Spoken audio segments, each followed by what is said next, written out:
Hi అండి. అందరికీ నమస్తే. Welcome back to my channel. ఈరోజైతే మా ఇంటి పక్కన అక్క వాళ్ళ అల్లుడిని ఆషాఢ మాసం అయిపోయింది. ఆషాఢ మాసంలో వాళ్ళని విడివిడిగా ఉంటారుగా కొత్తగా మ్యారేజ్ అయితే. ఇప్పుడు అయితే ఆషాఢ మాసం అయిపోగానే వాళ్ళనైతే ఇంటికి తీసుకొచ్చింది. అక్క అయితే అల్లుడనమాట. అల్లుడు, కూతురు వాళ్ళిద్దరిని ఈరోజు గడపలు దాటించాలంట. అందుకని చెప్పి ఇద్దరిని తీసుకొచ్చారు.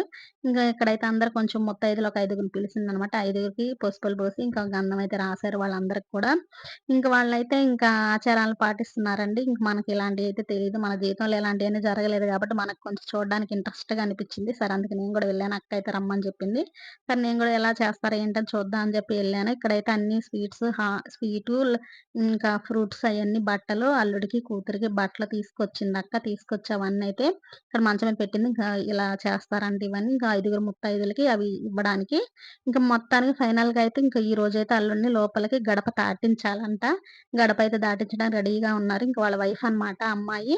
అమ్మాయి అయితే వీడియో తీసుకుంటుంది. వాళ్ళ హస్బెండ్‌ని ఇలాంటియన్నీ స్వీట్ మెమోరీస్ అన్నీ స్టార్టింగ్‌లో బావుంటాయి. అన్నీ మనం ఒక భద్రపరుచుకొని ఇలాంటియన్నీ మళ్ళా వెనక్కి తిరిగి రాదు కాబట్టి మన జీవితము కొత్తగా వీళ్ళ జంట స్టార్ట్ అయింది గాబట్టి, కొత్తగా వీళ్ళ ప్రయాణం స్టార్ట్ అయింది గాబట్టి, వీళ్ళ ప్రయాణంలో ఏదైనా సరే ఒక స్వీట్ మెమోరీస్ లాగా అమ్మాయి వీడియో తీసుకుంటుంది.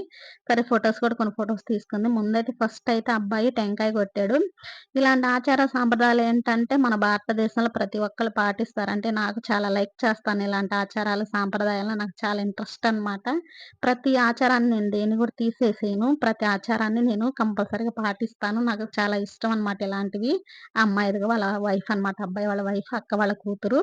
ఇంక మొత్తానికైతే అబ్బాయి అయితే టెంకాయ కొట్టేసాడు. కొట్టేసి లోపలికైతే వచ్చేసాడనమాట. గడపైతే తాటిచ్చాడు. అలాగే వాళ్ళ అత్తగారు గూడా గడప బయటకి వెళ్ళింది. ఇలాగ 5 టైమ్స్ అత్త, అల్లుడు ఇంకిద్దరైతే ఒక 5 టైమ్స్ అంటే ఇద్దరు ఇలాగ గడపలో దాటారనమాట. ఇదేనంట ఆషాఢ మాసంలో ఇంక వాళ్ళు విడివిడిగా ఉంటారు గదా! Wife and husband. ఇంకా ఆషాఢ మాసం అయిపోంగానే ఇట్లా గడపలు దాటిందని అత్తగారు, వాళ్ళ అల్లుడు ఇద్దరు కలిసి ఒక 5 టైమ్స్ దాటారనమాట. మొత్తానికి ఈ ఆచారం అయితే అయిపోయింది. మన లైఫ్‌లో ఇలాంటియి ఏమి జరగలేదులెండి. ఎందుకు జరగలేదేంటని ఇవన్నీ అడగకండి. అది కొంచెం కొంచెం పెద్ద స్టోరీ. ఈసారి ఎప్పుడైనా నా వీడియోలో చెప్తాను నేను. ఇంక మొత్తానికైతే అక్క దాటిచ్చేసింది. దాటిచ్చేసి ఇంక అల్లుడికైతే బట్టలు పెట్టడానికైతే వచ్చింది. ఇలాంటి సాంప్రదాయాలు నిజంగా అండి మన భారతదేశంలో ఇలాంటివి ప్రతి ఒక్కళ్ళు పాటిస్తారు. ఇంకా ఈ అదర్ కంట్రీస్ అయితే పాటించరు గానీ, చాలా ఇయన్నీ పాటిస్తాం మనం ఖచ్చితంగా. ఇంకా అక్కయితే ముందైతే ఇంకా వాళ్ళ అల్లుడికి ఇంకా కొంచెం బొట్టు పెట్టేసి ముందు ఫస్ట్ ఆ అబ్బాయికైతే బట్టలు ఇంక పెడుతుందనమాట. ఇంక వాళ్ళ వైఫ్ అయితే చూడండి ఎంత ఎక్సైటింగ్ ఉందో తనైతే.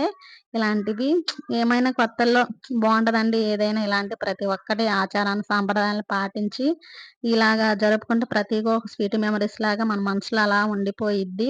గతం అనేది ఏది గూడా గడిచిపోయిన తర్వాత మళ్ళా రాదుగా. ఫైనల్‌గా అయితే అక్క అందరికి తాంబూలం ఇచ్చేసింది. వాళ్ళ బట్టలు పెట్టింది. వాళ్ళ కూతురికి బట్టలు పెట్టిన తర్వాత ఇక్కడున్నారు చూసండి ఎనక అందరూ చాలా హ్యాపీగున్నారు వీళ్ళందరూ.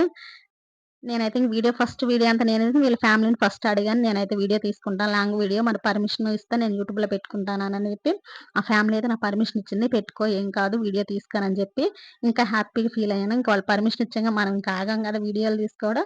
ఇంక నేనైతే వీడియో తీసుకున్నాను. నేను యూట్యూబ్‌లో పెట్టుకుంటానని వాళ్ళని అడగంగానే పెట్టుకో అక్క అని చెప్పారు. ఏం పర్వాలేదు వీడియో తీసుకోనని చెప్పాను. మనం హ్యాపీగా వీడియో తీసేసుకున్నాం అనమాట. మొత్తం జరిగిందంతా. ఫైనల్‌గా అయితే అందరూ తాంబూలాలు తీసేసుకున్నారు. ఇంక ఫైనల్‌గా నన్ను కూడా తీసుకోమని చెప్పిందనమాట అక్క. ఇంక "అరుణ నువ్వు గూడా ఇంక తాంబూలం తీసుకోనని" జెప్పి అనన్ననమాట. ఇంక నాకు గూడా తాంబూలం ఇచ్చిందక్క. హ్యాపీగా తీసుకున్నాను నేను గూడా. ఫుల్ హ్యాపీ అనమాట. ఇంక అక్క పిలిసింది గాబట్టి, ఇంక మొత్తం ఫైనల్‌గా అందరూ తాంబూలం తీసుకొని అందరూ బయటకి బయలుదేరారనమాట. ఏంటి పెద్దోళ్ళ కంటే పిల్లలు ఎక్కువగున్నారనని అనుకుంటున్నారా? అక్క అయితే స్టడీ చెప్తది. అక్కడ కొంచెం లేని పిల్లలనమాట వాళ్ళందరూ. వాళ్ళకి అక్క ఏంటంటే ఫ్రీగా స్టడీ చెప్తది. అక్కకి ఈవినింగ్ టైమ్‌లో అందుకని పిల్లల్ని గూడా వాళ్ళ ఇంట్లో ఏ ఫంక్షన్ చేసుకున్నా గానీ, కంపల్సరీగా అక్క పిల్లలనందరూ పిలుస్తదండి. ఇంకా పిల్లలు గూడా వస్తారు. ఫైనల్‌గా అయితే అందరూ ఫోటో దిగాలనుకున్నారు. ఫైనల్‌గా అందరూ అయితే ఫోటో దిగటానికి రెడీగున్నారు. వాళ్ళకి కొంచెం గుర్తుంటది గదా! అని చెప్పి అందరూ ఇంక వాళ్ళ కూతురైతే ఫోటో తీస్తుంది. మనం తెలుసు గదా! మనం వీడియోనే తీసుకుంటున్నాను. నేను వీడియో తీసుకుంటాను. నువ్వు ఫోటోస్ తీసుకో అని చెప్పి వాళ్ళ కూతురికి చెప్పాను. సరేనక్క నువ్వు వీడియోలో తియ్యి. నేను ఫోటో తీసుకుంటానని జెప్పింది. పిల్లలు గూడా చాలా హ్యాపీగుంది. ఫైనల్‌గా ఫోటో అంతా దిగిన తర్వాత పిల్లలనైతే మీరందరూ స్టడీకి వెళ్ళిపోండిరా. అక్కడికి మీ స్వీట్ హార్ట్ మీకక్కడ ఇస్తానని చెప్పి పిల్లలనైతే పంపించేసింది. ఇదైతే వాళ్ళ హౌస్ అండి. మొత్తానికైతే ఆషాఢ మాసం అయిపోయింది. ఇంకా అల్లుడినైతే గడపలు దాటించడం గూడా మొత్తం ఫైనల్‌గా అయిపోయింది. మా వీడియో చూసారు గదా! మా వీడియో గనుక మీకు నచ్చినట్టయితే లైక్ చేయండి, షేర్ చేయండి. అలాగే కొత్త వాళ్ళు గాని చూస్తున్నట్టయితే ప్లీజ్ నా ఛానెల్ సబ్స్క్రైబ్ చేసుకోండి. మర్చిపోకండి. ప్లీజ్ మరొక వీడియోలో మళ్ళీ కలుద్దాం.